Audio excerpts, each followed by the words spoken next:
Para aqueles que nos assistem ou que acabaram de entrar, a graça e a paz, é uma alegria tê-los conosco. Sem mais delongas, eu quero que você abra a sua Bíblia no livro de Atos dos Apóstolos. O capítulo é o 27, nós vamos ler 8 versículos, do verso de número 1 até o verso de número 8, tema da mensagem de hoje. Nós vamos iniciar hoje uma série de mensagens intitulada Vida, e o tema da nossa primeira mensagem dessa série, uma viagem desafiadora, vida, uma viagem desafiadora. E eu quero tomar como base para a nossa reflexão esse texto de Atos dos Apóstolos, no capítulo de número 27. Se você tem Bíblia aí, por gentileza, acompanha comigo a leitura. Antes de nós iniciarmos propriamente a leitura, eu quero deixar apenas um único recado para você que é membro dessa igreja, para você que tem sido abençoado por essa obra, que você continue colocando a sua fidelidade diante do altar de Deus, que você permaneça sendo um dizimista fiel, um ofertante fiel, para que a obra do Senhor avance, que nós continuemos a caminhar e não abramos mão de nenhum plano, projeto que temos em nosso coração e aquilo que já havíamos iniciado, e nós contamos com você.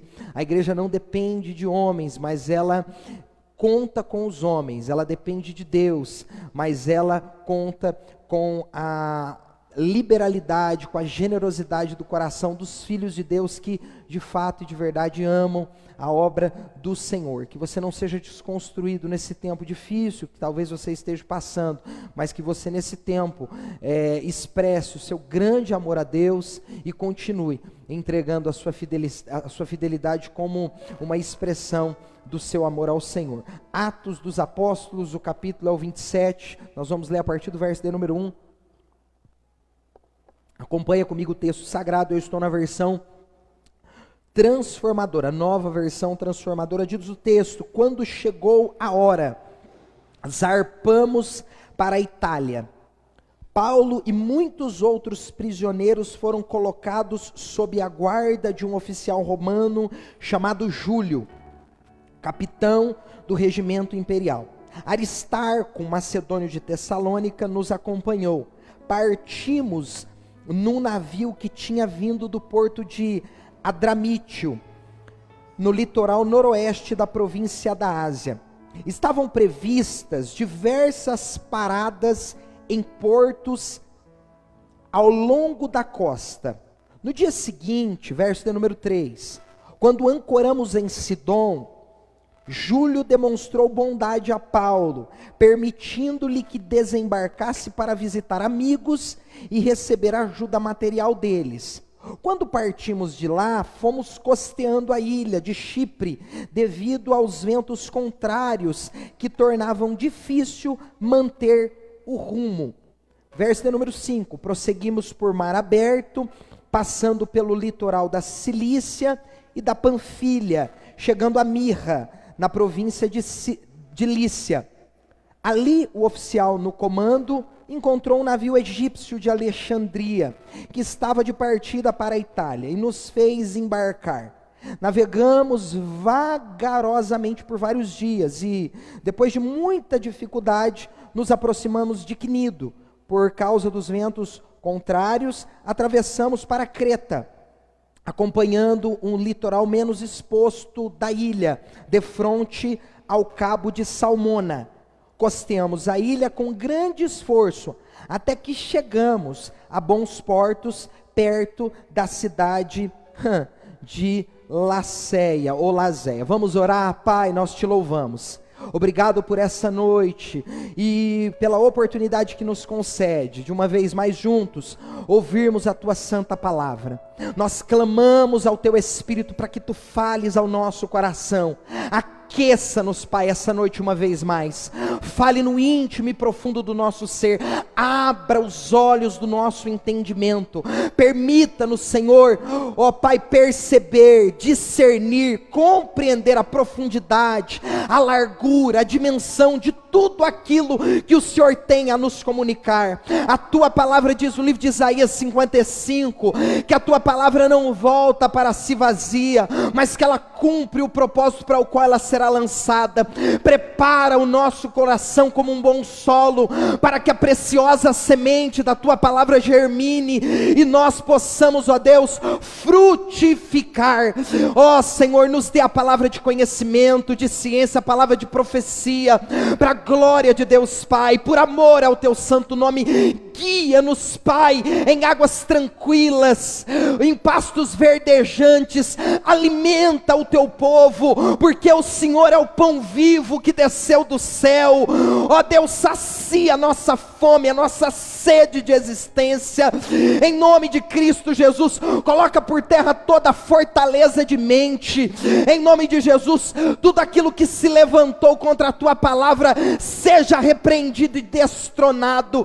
Traga cativo todo pensamento à tua palavra, e que sejamos impactados, fortalecidos, edificados, exortados e consolados por ti. Fica conosco, fala conosco, em o nome de Jesus. Se você pode, diga amém. Querido, série Vida, uma viagem desafiadora. Dramaticamente e habilidosa, a professora contava a história de Abraão e da obediência dele ao preparar para o sacrifício o seu filho Isaque. Lá pelas tantas, contando a história para sua classe, ela agora chega perto do clímax, e a professora começa a narrar aquela história em detalhes, com tanta clareza, que uma criança, quando começou a ouvir aquilo e perceber que um pai estava prestes a sacrificar um filho, ela implora nervosamente, diz: por favor, professora, não prossiga, essa história é terrível demais. E nesse momento, uma garotinha sentada à sua frente exclamou: não seja boba, Maria, essa é uma das histórias de Deus, e as histórias de Deus sempre acabam bem. Uau! Essa história traduz a minha e a sua história, porque uma vez entregando o comando e o controle da direção da nossa embarcação, agora o piloto da nossa embarcação é o Deus que comanda os mares, os ventos, e portanto nós estamos nessa embarcação chamada vida, seguros. E assim como essa amiga exortou Maria dizendo: não seja boba, essa é uma das histórias de Deus, e toda a história de Deus, ela sempre acabará muito bem. Essa é sem dúvida uma grande verdade a nós reveladas, queridos. Pois, independente de qual a situação que estamos enfrentando, é preciso ter em mente, guardar em nosso coração, que o Senhor está do nosso lado. E quando nós estamos diante de textos como esse, percebe-se que Paulo estava em uma embarcação, e aquilo aponta, representa, fala da vida. Nós estamos em uma embarcação. Alguém certa feita disse: se o mundo fosse um barco, eu gritaria: para, por favor, porque eu quero descer. Porque muitas vezes nós temos a impressão de que a qualquer momento o barco chamado vida, ele vai naufragar. Mas eu venho como profeta de Deus dizer para você: descansa, porque o Deus que domina os mares é o Deus que está no comando da tua embarcação. Paulo agora está como um prisioneiro dentro de uma embarcação. São aproximadamente 276 pessoas, segundo o registro de Lucas, o moço de Paulo. E o que nós precisamos aprender quanto a essa viagem desafiadora chamada vida, e aqui há muitos ensinos, aqui há muitas aplicações e grandes pedagogias que nós podemos traduzi-la, imprimi-la no curso da nossa existência como saberes práticos. E o primeiro deles encontra-se no verso de número 1, ainda do capítulo 27, e aqui nós aprendemos com uma viagem desafiadora que é a vida, que os desafios da viagem fazem parte do plano da navegação. Em toda viagem age. E todas as vezes que nós nos percebermos, fazermos leituras honestas, sem nenhum tipo de negação, nós perceberemos que grandes serão os desafios nos quais nós enfrentaremos naquilo que nós entendemos como ser a vida, que eu intitulo ser ela uma viagem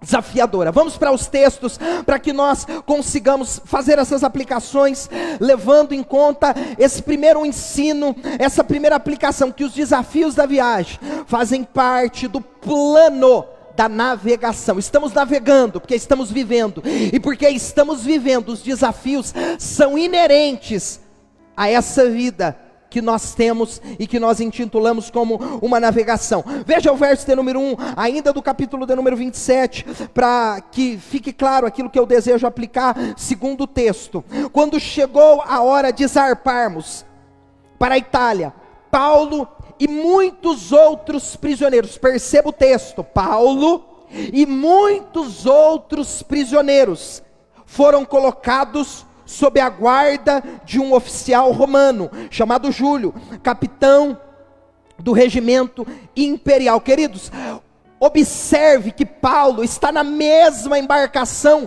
desses demais prisioneiros. Nós não sabemos aqui o número exato, mas aproximadamente 276 prisioneiros, e Paulo agora está dividindo com esses homens, que talvez eram homens truculentos, eram homens rudes, eram homens malignos, perversos. Paulo está com eles na embarcação, que intitule, dou o nome, desculpa a minha insistência, para que isso fixe na tua alma, é a vida, é a embarcação. E na embarcação da vida desafiadora, Paulo agora está partilhando da vida com outros prisioneiros, que já aqui listei algum dos seus atributos, homens truculentos e etc. Agora a pergunta é, não era legítimo Paulo estar ali?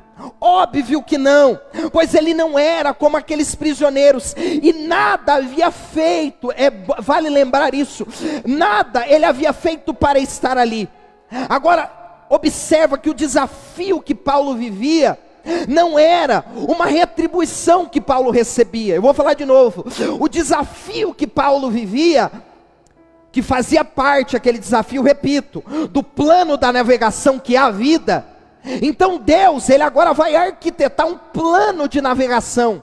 Eu estou na vida, eu estou navegando na minha existência, eu estou escrevendo a minha história dentro da minha embarcação, e nela, quem me dá o plano de navegação é Deus. E muitas vezes Ele vai fazer com que eu participe nessa navegação de coisas que talvez eu acho ilegítimas, mas que fazem parte do plano de Deus, e isso não significa ser uma retribuição, mas é parte da missão. Então quando Paulo estava ali, percebe-se que Paulo, ele não está triste, Paulo ele não está magoado, ele não está ressentido com Deus. Você não vai ver nos lábios de Paulo mágoa, murmuração, crítica, pesar, tudo dá a entender que Paulo estava bem, Paulo estava feliz, Paulo estava bem resolvido. E talvez o motivo pelo qual Paulo estava bem resolvido consigo,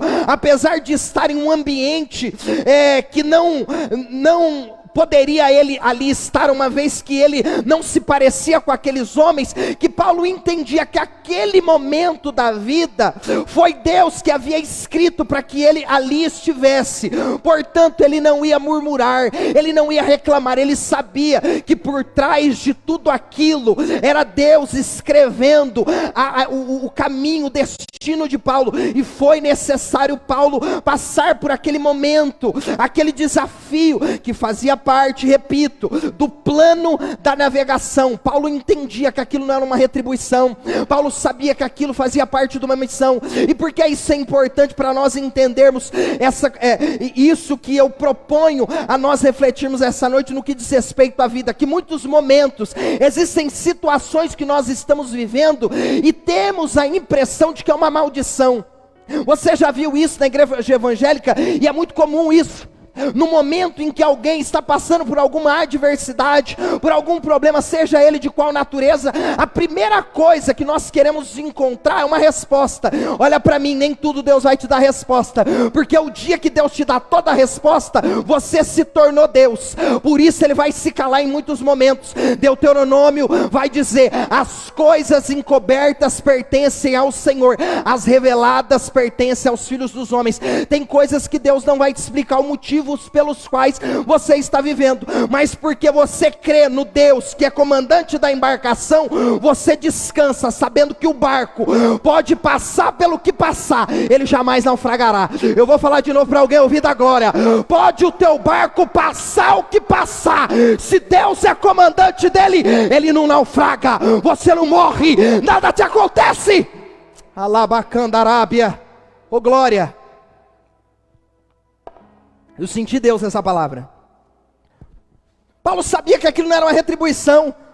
Poxa, imagina aquele homem trancafiado, preso, 276 homens ao lado dele, um pior que o outro. Ele estava num ambiente que não combinava com aquilo que ele era em Deus. Aquilo não era para Paulo uma retribuição, queridos. Era preciso saber que aquela embarcação não era um local de permanência, mas de missão. Então a primeira coisa que você precisa aprender é que os desafios da viagem fazem parte do plano de navegação. Segundo, está no verso de número 2, vamos correr. Aristarco, macedônio de Tessalônica, nos acompanhou. Partimos num navio que tinha vindo do porto de Adramítio, no litoral noroeste da província da Ásia. Veja o verso, a parte B do texto. Estavam previstas diversas paradas em portos ao longo da costa. O que eu preciso aprender na minha viagem? Que na viagem nem tudo estará sob o nosso controle.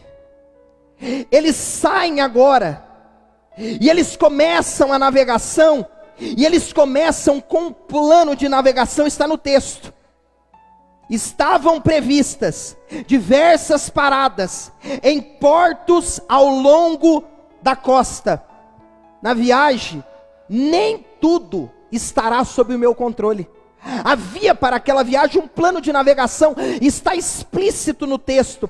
Eles deviam ter estabelecido rotas, caminhos, planejado como seria a viagem. É bem certo que eles se organizaram para que tudo acontecesse na medida do planejamento que eles fizeram. Agora eles não poderiam esquecer-se do aspecto mar, pois por causa dele a viagem poderia ser alterada, e os planos estabelecidos anteriormente, eles seriam frustrados. Esses homens estabelecem para a viagem deles um plano de navegação, aquilo que normalmente nós fazemos. Nós nos organizamos, nós planejamos, nós pensamos, nós sonhamos, nós projetamos, mas nós não podemos esquecer que por trás da nossa vida, oh glória a Deus, há um Deus que tem um plano que é mais excelente do que o que eu estou propondo para a minha navegação. Você pegou o que Deus está falando? Há um Deus por trás da navegação, da minha história, que tem um plano de navegação mais excelente do que aquele que eu estou propondo para mim.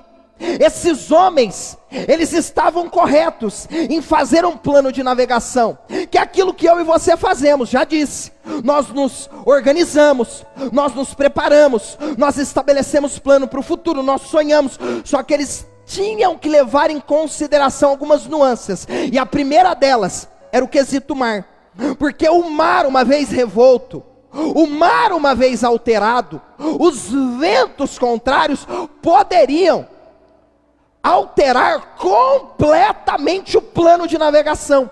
E é interessante, queridos, que quando nós estamos falando de mar, lá em Apocalipse capítulo 13, a Bíblia vai dizer que do mar vai sair a besta, e ali mar fala de pessoas. Mar ali é um sentido figurado. Eles estão usando o apóstolo João está se valendo de uma figura de linguagem. Mar ali fala de pessoas. E o que eu quero dizer com isso? Que esse aspecto será por Deus levado em conta para fazer nossas rotas, e muitas vezes até alterá-las se preciso for. Se Paulo estava na navegação, com um plano de navegação ok, bem resolvido, articulado, organizado, poderia ser alterado por conta do mar. Logo Deus, por conta de pessoas, que o mar fala de pessoas e aponta para pessoas, Ele também pode mudar as minhas rotas. Ele também pode frustrar algumas rotas que eu tenho, alguns planos que eu estou propondo a mim mesmo, aquilo que eu estou escrevendo, aquilo que eu estou sonhando para um futuro. Deus olha e diz: não, o plano que eu tenho para você vai ser alterado, porque você está esquecendo que eu estou levando em consideração o mar que você está passando. O que Deus está querendo dizer? Que na minha navegação, muita gente vai passar, Eleme calavara séria, e por causa dessa gente que vai passar na minha navegação, Deus pode mudar algumas rotas, por amor a essas pessoas que estão passando na minha embarcação. Você está entendendo o que Deus está falando aqui? É o texto, e é muito provável isso acontecer, e nós precisamos entender que nem tudo está no nosso controle. Veja o verso de número 16 do capítulo 19 do livro de Provérbios: o coração do homem planeja o seu caminho, mas o Senhor lhe dirige os passos. Vou repetir: o coração do homem planeja o seu caminho, mas o Senhor lhe dirige os passos. Queridos, observe: o homem faz planos, o homem projeta, o homem sonha, o homem articula, o homem desenha, mas quem vai dirigir os passos é Deus.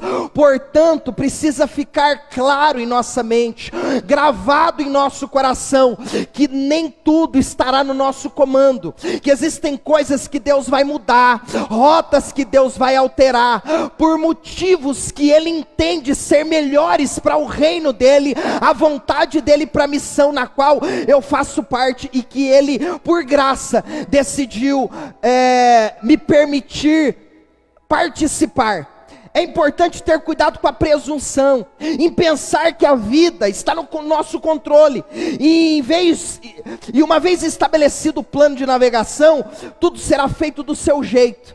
Você já percebeu que muitas vezes nós podemos nos frustrar por conta disso? Porque Deus está dizendo: o homem faz planos, mas sou eu que vou guiar os passos. O homem faz planos, mas a última palavra é minha.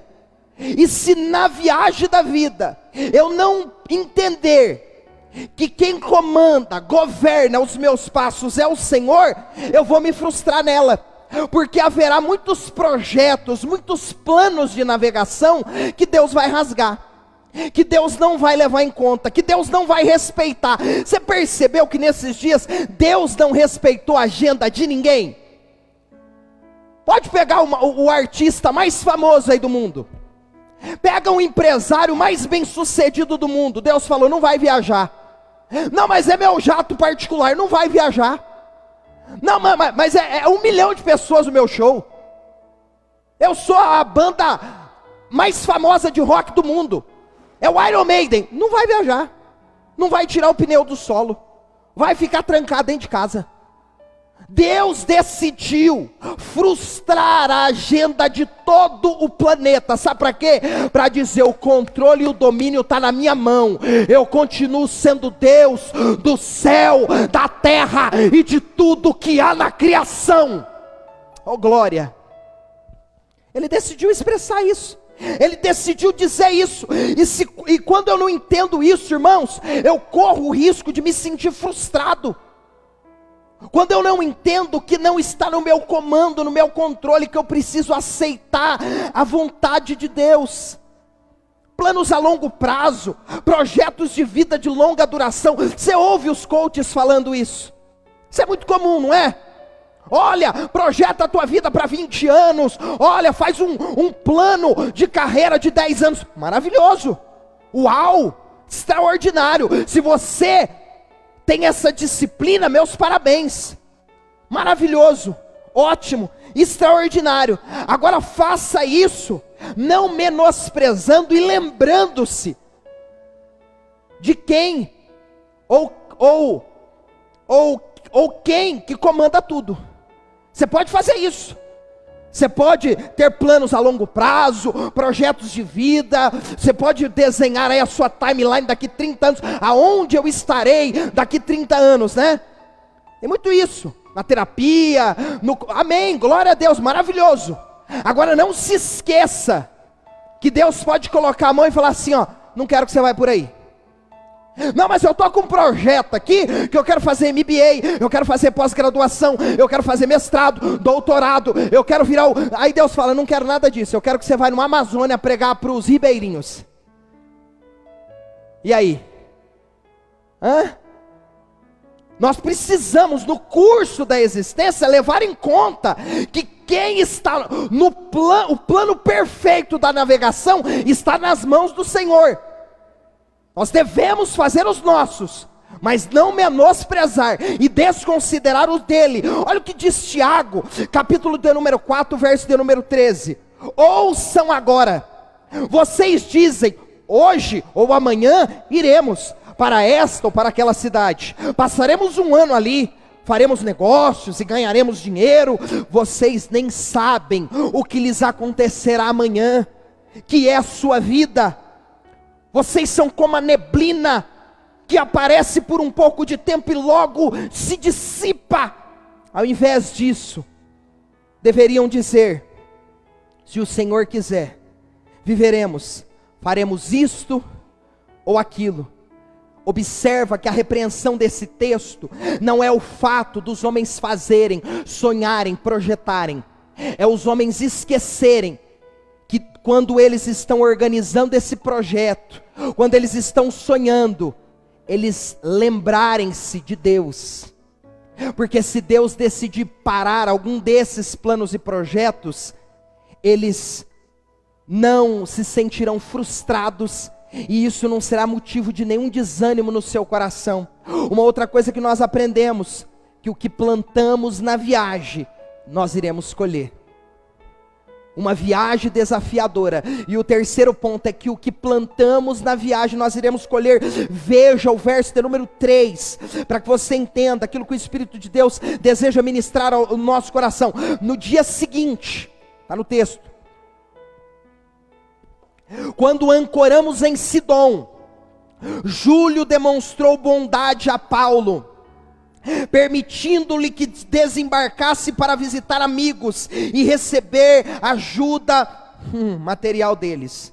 Nos dias da viagem, Paulo certamente, queridos, vai desenvolver uma boa relação com um oficial chamado Júlio. E no momento oportuno, perceba, está no texto, Paulo agora começa a colher o fruto daquela relação de gentileza que ele tem com Júlio. E por que eu sei disso? Porque o texto deixa claro, e está explícito no texto, que Júlio agora demonstra bondade a Paulo, porque muitas vezes nós temos a ideia equivocada, que Deus precisa fazer aquilo que é minha responsabilidade ser feita.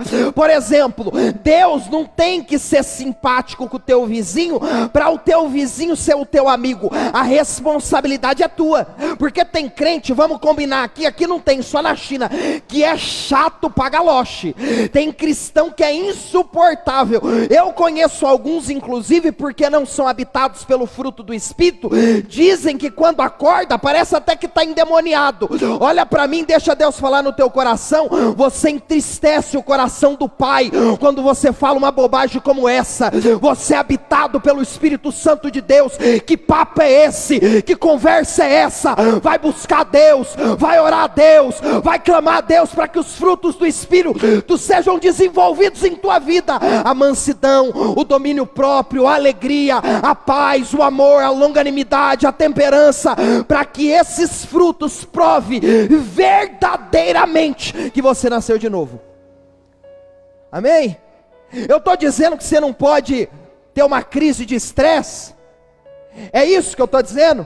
Eu estou dizendo que você não se irrita porque você é um cristão, você é um intocável, você é o crente bozo, tudo você sorri, não é isso.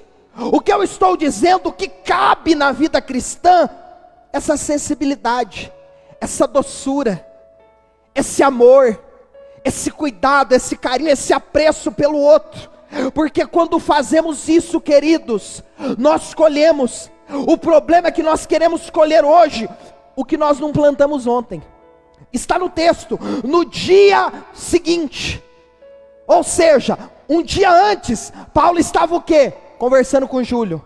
Paulo estava o quê? Desenvolvendo uma boa relação com Júlio. Mas Paulo está preso. E aí? Paulo entendia que o plano da embarcação não era dele, era de Deus. Então ele ia viver aquilo para a glória de Deus. Certamente ele trata aquele homem com educação, com gentileza. Ele é um homem polido. Ele é um homem que tinha um trânsito fácil. Quando eles agora ancoram em Sidom, Paulo agora começa a colher os frutos que ele plantou na viagem. E nós precisamos aprender que na viagem chamada vida, nós vamos colher muito fruto daquilo que nós estamos plantando. Tem alguém que está me ouvindo e fala: pastor, eu não sei porque minha vida está assim. Está assim porque você plantou isso e está colhendo. Você tem hoje a oportunidade de plantar sementes diferentes para que no futuro você comece a colher aquilo que hoje você deseja e não pode porque nunca plantou. Você está pegando o que Deus está falando aqui? Paulo, em momento oportuno, colhe frutos do que havia plantado no caminho. E ele colhe frutos do caminho que percorreu. Além de colher frutos, querido, da boa relação com o oficial, está no texto, ele é tratado com bondade, com misericórdia. E agora, não obstante a isso, Júlio diz: Paulo, você está liberado, pode sair do barco, eu vou te tratar com amor, com misericórdia, eu vou devolver, Paulo, o que você me deu em toda essa viagem. Aí Paulo agora está começando a colher os frutos daquilo que ele havia plantado. Ele sai de dentro do barco. O texto diz que os amigos de Paulo vem visitar Paulo, trazendo para Paulo mantimento e dando ali, expressando ali, externando ali o amor que eles tinham por Paulo. O texto está no plural, são amigos. E esses amigos, querido, não foi Deus que fez. Esses amigos foi Paulo que fez. Eu vou falar de novo, porque a gente está esperando os amigos cair do céu. Nós estamos esperando Deus nos dar amigo. Amigo Deus não dá, viu? Amigo eu faço, amigo eu me torno, amigo eu sou. O teu problema é que você não faz nada para ter aquilo que você deseja. Aí está aí, magoado, triste, se sentindo sozinho. Deus está falando: sai do lugar, Paulo, faz alguma coisa. Sabe o que aconteceu aqui, querido? Se você ler o livro de Atos, você vai perceber que depois do capítulo 16, Paulo, nas suas viagens missionárias, ele vai passar na região da Panfilha. A região da Panfilha é a região de Sidom, que é onde o texto diz que Paulo ancora com aquela embarcação, e ali ele se encontra com seus amigos e recebe dos seus amigos ajuda. Agora observa, antes, quando Paulo não estava naquela condição, quando Paulo agora estava livre, fazendo as suas viagens missionárias, Paulo esteve naquele lugar por um período.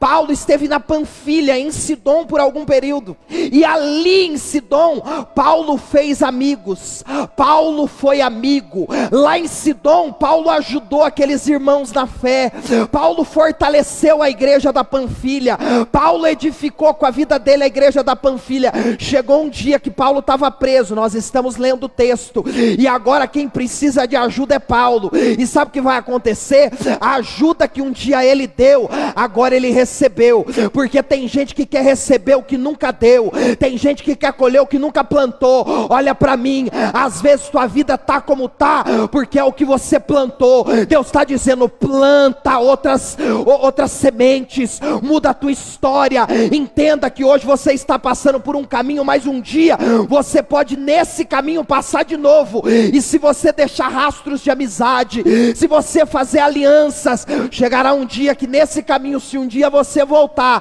por plano de Deus, esses amigos que lá estarão, eles estenderão a mão para você, eles amarão você, porque ali você fez boas amizades, você plantou, e porque plantou, o dia que ali passar, colherá. Os irmãos estão entendendo aqui? O que plantamos na viagem, iremos colher, irmãos. Quarto, existem momentos da viagem que é preciso muito cuidado. Se a vida é uma navegação, existem momentos nessa viagem que nós precisamos de muito cuidado. Veja o verso número 4, ainda do capítulo 27. Veja o texto. Quando partimos de lá, fomos costeando a ilha de Chipre, devido aos ventos contrários, que tornaram difícil, perceba isso, manter o rumo. Vamos de novo. Quando partimos de lá, fomos costeando a ilha de Chipre, devido aos ventos contrários, que tornaram difícil manter o rumo. Veja esse texto que extraordinário, e tem momentos que na viagem nós precisamos ter esse cuidado. Os ventos estavam tão fortes, diz aqui que são os ventos contrários, que poderiam comprometer o rumo da embarcação, é o que diz o texto. Os ventos estavam tão fortes, que agora eles estavam com medo desses ventos contrários comprometerem a embarcação. Os ventos atrapalhavam a direção, e tornaram aquele momento da viagem, diz o texto, difícil. A viagem se tornou difícil, perigosa, e eles corriam o risco de perderem o rumo, em detrimento dos ventos que estavam soprando contra aquela embarcação que estava em viagem. Caso aqueles homens arriscassem, sem o cuidado devido, poderiam colocar tudo a perder. E é bem certo que aquele momento que eles estavam ali, eles estavam lentos, eles tiveram que reduzir a velocidade, porque o texto vai dizer que agora eles começaram costeando, eles não estavam no meio do mar, eles estavam na costa, e navegar na costa requer um cuidado muito maior.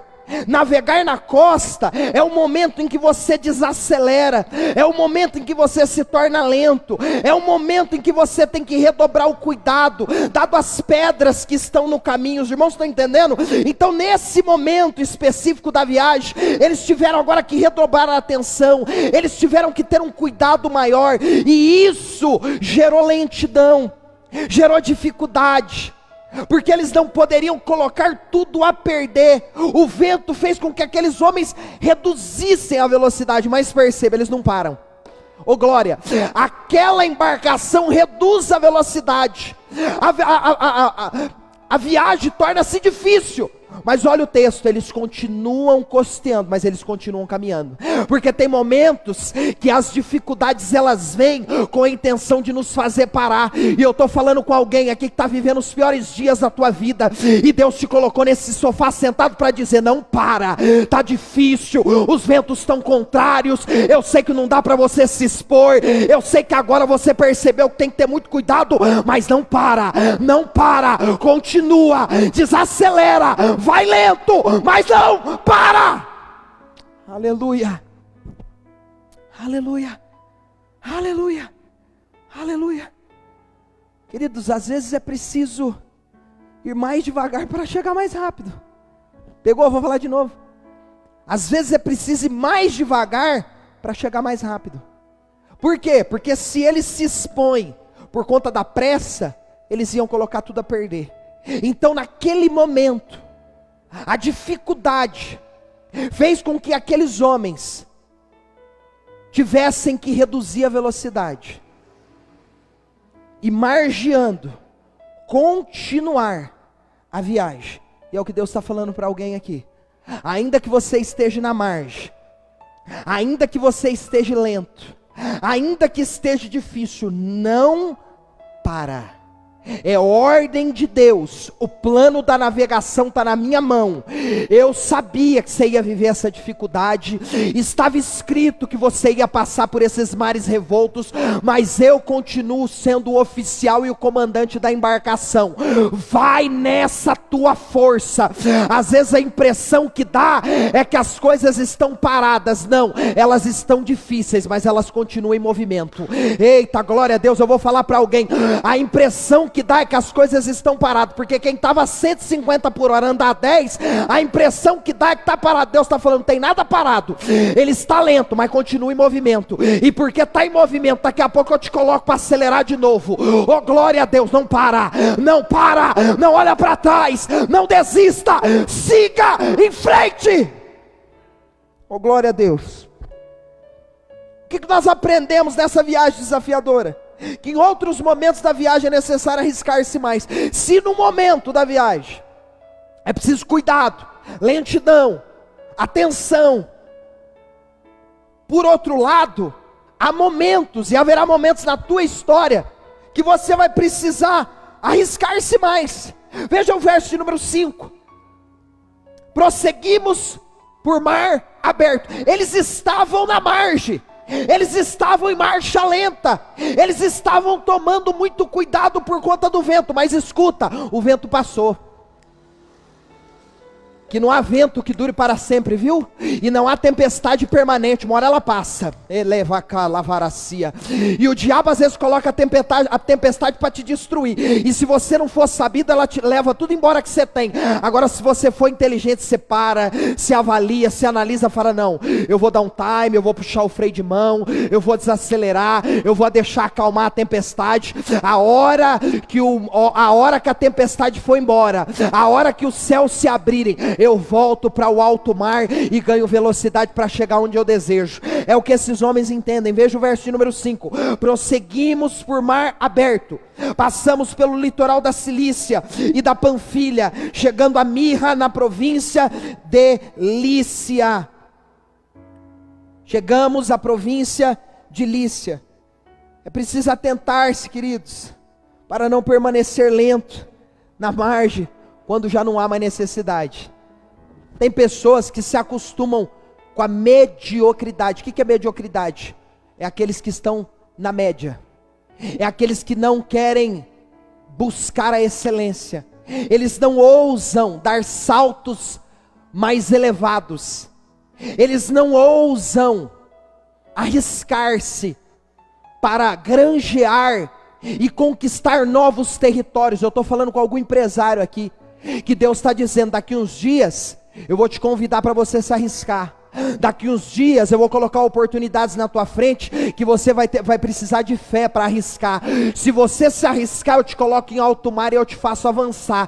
Só que se você se acostumar com a média, você vai continuar na costa, andando a passos de tartaruga, andando com lentidão. A dificuldade passou, mas na tua cabeça ela continua existente, porque muitas vezes o mar já está aberto, os ventos já pararam, não estão mais contrários, mas nós ainda, por desespero e medo, somos ainda acometidos por uma sensação de que se nós sairmos do lugar, a nossa embarcação vai naufragar. E Deus está dizendo, vai chegar um tempo que você vai ter que arriscar.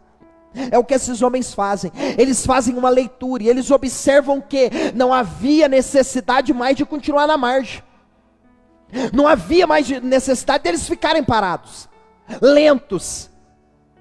Eles perceberam que a dificuldade passou, que aquele tempo foi o tempo da dificuldade, mas esse tempo já não existia mais. E agora o que eles fazem? Eles se lançam a mar aberto.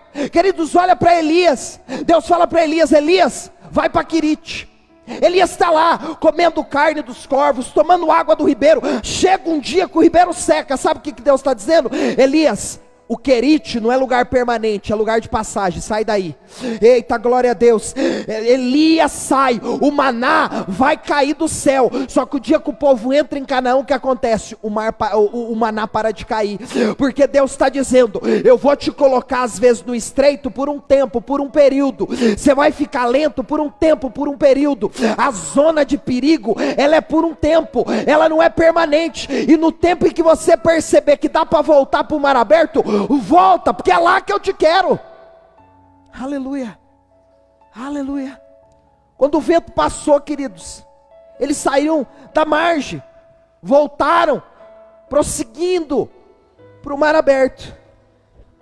Sexto, na viagem é preciso adaptar-se às mudanças. Veja o texto do verso 6. Ali o oficial no comando encontrou um navio egípcio, olha isso que interessante, de Alexandria, que estava de partida para a Itália, e nos fez embarcar. Na viagem é preciso adaptações, na viagem é preciso adaptar-se às mudanças. Esses homens agora estão em alto mar, e eles chegam a um lugar, e nesse lugar o comandante diz a eles: vamos mudar de barco, nós vamos fazer uma mudança, nós vamos fazer uma alteração, e existirão momentos que quem nos conduz na embarcação fará mudanças, e muitas vezes são elas que nos conduzirão aonde nós precisamos ir. Quanta gente é resistente à mudança, irmãos, acontece na igreja. Aqui não acontece, é só na China. A pessoa ela é acostumada a sentar na terceira cadeira da quarta fileira do lado direito. Só falta o nome dela. Ai, se alguém sentar no lugar dela. Ai, porque adaptou-se, acostumou-se. A gente tem resistência para qualquer tipo de mudança. E muitas vezes a mudança se fará necessária para Deus nos levar onde a gente precisa. E uma vez que Deus está no comando, Ele vai dizer: eu vou mudar você de barco, eu vou mudar você de rumo, eu vou mudar você de embarcação. É o texto. E o oficial no comando agora muda esses homens. O que chama a atenção é que o que chega é o navio egípcio. E talvez aqueles homens, ou até Paulo poderia questionar, dizer: mas navio egípcio? Aí o comandante poderia dizer: o que importa não é se o navio é egípcio, o que importa é se o navio vai te levar onde você precisa chegar. Pegou não? Porque tem gente que está apegado àquilo que não precisava se apegar, tem gente que está preocupado com aquilo que não precisava se preocupar. Não importa se o barco é egípcio, não importa se a embarcação é de Adramítio, o que importa é se você vai conseguir chegar em Roma, aonde o Espírito Santo, Paulo, diz que você precisa chegar. Eles não estavam preocupados. E tem pessoas que por rejeitarem o novo, acaba naufragando no velho. Tem pessoas que por rejeitar o novo, acaba naufragando no velho. Ai, na minha época que eu me converti, 1480, quando Moisés e Abraão, 1480. Mudou, século 21, era digital, tempo da informação, era da imagem. Nós precisamos desenvolver mecanismos que comuniquem o evangelho sem feri-lo, mas se valendo de novas ferramentas. Aí tem gente que está subindo em cavalo morto. Ó, pastor, tem um negócio que pega. Eu não estou dando recado para ninguém aqui não. É só para você entender o que eu falo. Pastor, porque em 84, a gente fazia culto na praça. Pastor lotava. 84, meu amor. 84 ninguém tinha celular, fofo. 84 estava todo mundo na rua. Os velhos jogavam bocha. Os velhos jogavam maia. Os velhos jogavam tudo que você imaginar. Hoje nem os velhos estão na praça mais. Os velhos estão tudo no celular, tá de namorada, né? Então mudou. Os tempos são outros. Nós precisamos usar as ferramentas da atualidade para propagar o evangelho da melhor maneira, de maneira sabida. Aí tem gente por rejeitar o novo, está naufragando no velho, não está dando fruto. Aí eu não concordo. Aí esse evangelho atual, o conteúdo é o mesmo, a pregação é a mesma. Ai, mas os jovens de hoje, é os jovens de hoje, não é os jovens de ontem. Porque os jovens da nossa idade iam na brinca. Você lembra da brinca? Quem lembra da brinca? Os velhos que estão me assistindo lembram da brinca. Para dar um beijo, irmão, era a brinca inteira. Os moleques aqui não sabem o que é brinca. Brinca para vocês que é novo aí, ó, pessoalzinho Nutella. Um beijo para vocês. Brinca era o seguinte: a gente se reunia na casa de algum amigo, era aniversário, ou a gente tinha uma discoteca uma discoteca, um som de sábado, aí colocava aquele som, não tinha CD, era fita. De vez em quando a gente tinha que voltar a fita assim para pegar a música que gostava.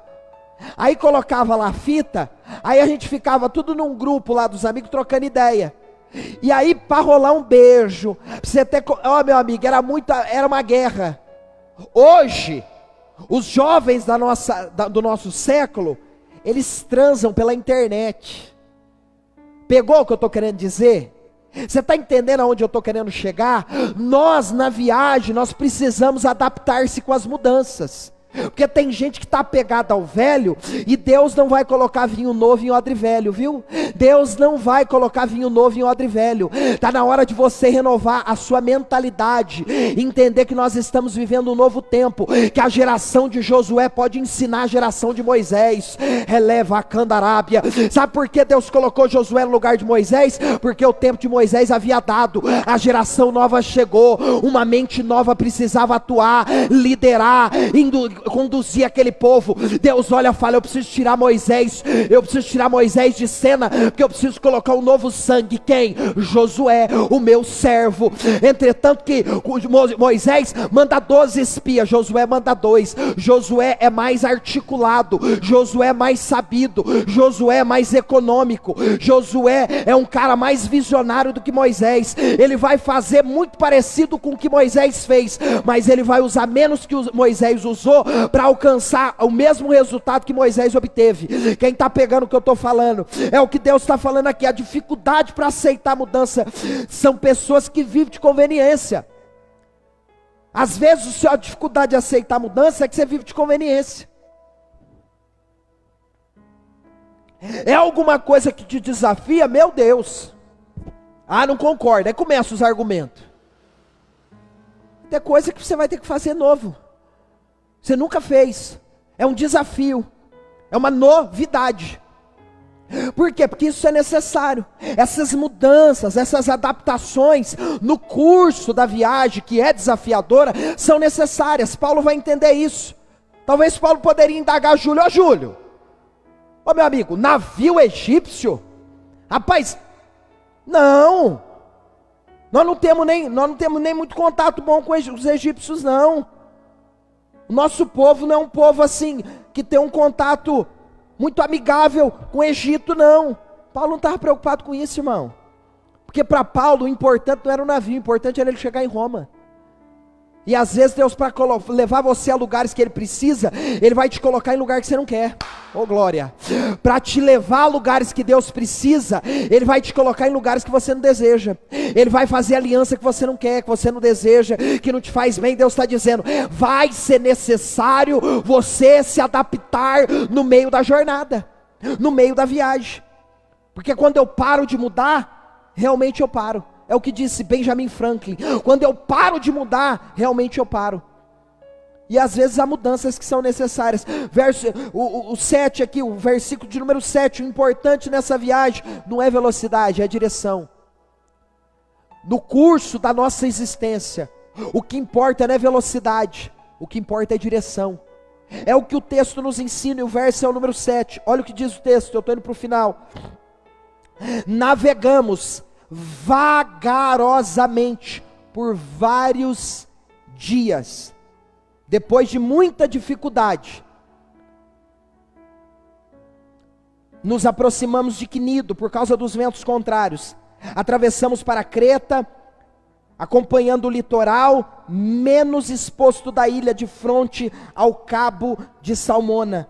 Tem mudanças que podem parecer até equivocadas, quando só consideramos a velocidade que as coisas passam a acontecer. Por que eu digo isso? Perceba que no texto anterior foi necessária uma mudança, uma adaptação.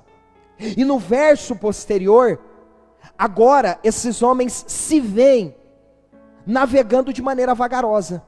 Talvez poderia alguém indagar na navegação: foi nós mudarmos para nos tornarmos vagarosos? Sim. Para quem só considera a velocidade, para quem só considera a velocidade. Agora quem considera a direção, sabe que naquele momento era necessário esse cuidado. Ele sofre uma mudança, e ao que tudo indica, tornou-se pior, parecia ser pior, porque há mudanças que num primeiro momento pode parecer pior. Eles agora se adaptam, entram nesse navio egípcio, e agora eles começam a navegar com dificuldades e de maneira vagarosa, é o que diz o texto. Eles vieram de uma viagem mais rápida, e a mudança tornou-se a viagem mais lenta. Está entendendo o que Deus está querendo dizer aqui? De repente eu estou acelerado, eu estou vivendo o meu melhor tempo, aí Deus fala, eu quero que você muda. Eu vou fazer uma mudança. Eu vou trocar você de lugar. Eu estou trocando você de cargo. Eu estou trocando você de posição. Eu quero que você atua nessa área. Aí você fala, não, mas eu fluo nessa. Aí Deus fala, não, mas eu quero que você comece a fluir nessa. Mas essa eu sou mais lento, aquela eu sou mais rápido. Ele fala, eu não estou atrás de velocidade, eu estou atrás de direção. Glória. Você está entendendo o que Deus está querendo dizer aqui, queridos? É provável que houve essa sensação no coração desses homens. E é o que hoje nós chamamos de novo normal. As coisas estão lentas, e estamos enfrentando muitas dificuldades, mas mesmo com todas elas, nós continuaremos avançando, porque o que importava naquela navegação, não era a velocidade que eles estavam, é a direção que eles mantinham, porque tem gente que acelerou tanto que perdeu o rumo. Você conheceu gente que começou empolgada? Eu postei há pouco, não confunda espiritualidade com empolgação. Não confunda empolgação com fé, são coisas distintas e parecidas, porque para um desavisado, quando você vê um empolgado, tudo que parece é que é alguém habitado de muita fé, e nem sempre, pode ser só fumaça, porque essa gente, ela não leva em conta a direção, ela está preocupada com velocidade. Ela está preocupada com resultado, e Deus não chamou você para dar resultado, Deus te chamou para dar fruto. Fruto e resultado são coisas diferentes. Glória, você está entendendo o que Deus está falando aqui? Então aqueles homens sabiam que apesar daquele momento ser o momento em que eles se tornaram vagarosos, em detrimento da mudança, o que era importante era se o barco, a navegação, estava no rumo. Quanta gente você viu que perdeu o rumo? Eles até ficam lentos, mas a direção permanece correta. Eu vou falar de novo, eles ficam lentos, mas a direção permanece correta. Último para a gente ir embora, o verso de número 8, o que nós aprendemos nessa viagem desafiadora? Que o que pode ser um problema na viagem, não são as dificuldades, mas a falta de esforço. Eu vou falar de novo, o que pode ser problema na nossa viagem, e a viagem aqui eu falo de vida, não são as dificuldades, é a falta de esforço, porque vamos combinar, quem não vive dificuldade na sua viagem? Não há quem. E qual que é a discrepância de polos opostos, quando observamos que um, no mesmo problema, consegue fluir, avançar, lograr êxito, enquanto o outro é afetado no seu desenvolvimento, na sua capacidade, e não consegue romper? Simples, porque às vezes o que falta é essa entrega. Veja o verso de número 8 para a gente encerrar. Diz o texto assim: costeamos a ilha, está no texto, com grande esforço, até que chegamos a bons portos. Costeamos a ilha com grande esforço, até chegarmos a bons portos. Tem gente que quer chegar em bons portos, mas não quer aplicar esforço. E esse é o grande desafio. Esse é o grande desafio da viagem. Para nós chegarmos em alguns portos que são bons, lugares de parada, lugares em que nós podemos descansar, nós precisamos colocar esforço. O problema de muitas viagens é a falta de esforço, pois esses homens aplicaram, pode subir o louvor, grande esforço para chegar aos bons portos. Tem muita gente que só quer os bons portos, mas não estão dispostos a aplicarem o esforço para lá chegarem. Há uma frase, eu não encontrei o autor, mas eu achei interessante, que diz assim: esperar em Deus é aguardar o que Deus vai fazer, sem deixar de fazer o que por mim precisa ser feito. Você está entendendo? Aguardar em Deus é esperar em Deus é aguardar o que Deus vai fazer, sem deixar de fazer o que precisa por mim ser feito. Que você aprenda nesses dias, nessa viagem desafiadora que você tem navegado, chamada vida, e aprenda a viver os seus dias, como disse o salmista: Senhor, me dê um coração sábio, para que eu saiba contar os meus dias. Ele estava dizendo: Senhor, me ensina a administrar, a gerir toda a minha existência. Eu quero que em cada dia eu tenha a graça e sabedoria de Deus, para que eu consiga romper em fé na minha navegação e nos meus cursos e nas minhas andanças. Que o Senhor te abençoe nesse dia. Eu quero orar pela tua casa, eu quero orar pela tua família, eu quero orar para que Deus te fortaleça nesse tempo difícil, e que você entenda que esse plano de navegação é um plano de Deus, e que Ele decidiu nos incluí-lo, a fim de que nós, nele, possamos glorificar o seu nome em todas as coisas. Pai, eu quero te louvar, eu quero te agradecer pela vida, pela existência, pelo teu amor, pelo teu cuidado, pela sua bondade, misericórdia e graça. Senhor, abençoa teu povo. Senhor, ensina-nos a contar os nossos dias. Senhor, nos dá sabedoria, para que nós consigamos lidar com todos os desafios que a nós são apresentados todos os dias na nossa existência. Senhor, confiamos em Ti, sabemos que o Senhor é o oficial e o comandante da nossa embarcação, que mesmo que estejamos expostos a mares revoltos, a ventos contrários, estamos seguros, porque o Senhor é o nosso Deus. Abençoa teu povo, a tua igreja, em o nome de Jesus. Você pode dizer amém? Vamos adorar junto? Porque Ele é quem cuida de mim. Diga isso a Ele. Deus cuida de mim. Aleluia. Deus cuida de Deus mim. cuida de mim. Aleluia, Jesus. Na sombra das suas asas, Deus cuida de mim. Ele cuida, Ele cuida, Ele cuida. Eu amo a sua casa. Alabacomi naragaia. E não ando sozinho. Eu estou sozinho, Pois sei. Diga. Deus cuida de mim. Aleluia. Deus cuida de mim. Aleluia, Jesus. Na sombra das suas asas, Deus cuida de mim. Deus cuida de Deus cuida de você. Oh glória. Eu amo a tua casa. Te adoramos, Jesus. Glorificamos o teu nome. Exaltamos a Ti. Tu és santo, poderoso e fiel. Tu és a nossa pérola de grande valor. Ó Deus, estamos escondidos em teu pavilhão. Estamos guardados na sombra da sua onipotência. Fortaleça-nos, Pai. Tu és o nosso socorro bem presente nos tempos da angústia. Ó Deus, Tu és o nosso baluarte. Tu és o nosso escudo e fortaleza. Louvado seja o teu nome. Diga isso. Outra porta se abre ali. Outras portas se abrem ali. Eu preciso Aprender mais de Deus, porque eu sei. porque Ele é quem cuida. Aleluia. Diga isso, diga isso, igreja. Deus Jesus cuida de mim. Oh glória.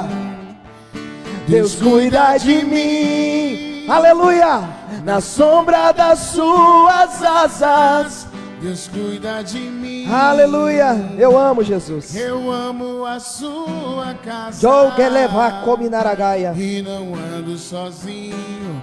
Não estou sozinho, pois sei. A Sônia, Deus abençoe. Deus cuida de mim. Um abraço, minha irmã Lucília. Deus cuida de mim. A Zemira, um beijo, minha irmã. Deus abençoe. Nani, amamos você, minha irmã.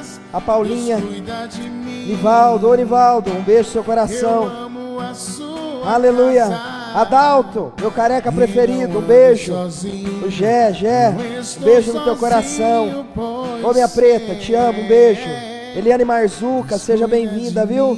Sandra Bernardes, Sandra, Deus abençoe você, o Juninho. Sil, saudade. Ariane, a Rê, um beijo pra você e pra família, minha irmã. Elias, profeta, Lourdes Capucci, Kelinha Costa, mamãe, um beijo. Giovana, Gil, um beijo. Apri, Deus abençoe, minha irmã. Em nome de Jesus. Orlando, saudade. Saudade de você, da esposa, viu? Deixa um beijo para todos aí. Deus abençoe a Luanda. Glória a Deus. Glória a Deus. Estamos felizes, irmãos. Edilson, Wilson, Deus abençoe. Igreja, saudade de todos vocês, viu? Saudade de todos vocês, meus irmãos. Nas tuas asas. Arro, Renatão, beijo Renato, Tassiana. Que bom vê-los aqui. Que bom vê-los aqui. Que bom vê-los aqui. William. Ô William, saudade de você, Jana. Deus abençoe, Carol, Fazano, seja bem-vinda, viu? É uma alegria, irmãos, ter todos vocês aqui conosco nessa live. Se essa palavra falou ao teu coração, Alessandra Roberto, grande abraço, Deus abençoe, minha irmã. Querido, se Deus falou ao teu coração, vai lá, compartilha esse vídeo, abençoe mais pessoas. Deus abençoe, um beijo no teu coração, até domingo, se Deus quiser. Fica na paz, que o grande amor de Deus Pai, a graça do nosso Senhor Jesus, a comunhão e as consolações do Espírito Santo estejam sobre a sua vida hoje, para todo sempre. A igreja diz amém. Um beijo, Cris, Amanda, Juninho, Deus abençoe. Beijo, Kelinha, te amo. Aleluia. Beijo, Marcinha. Deus cuida De mim. Glória a Deus. Deus abençoe, irmãos.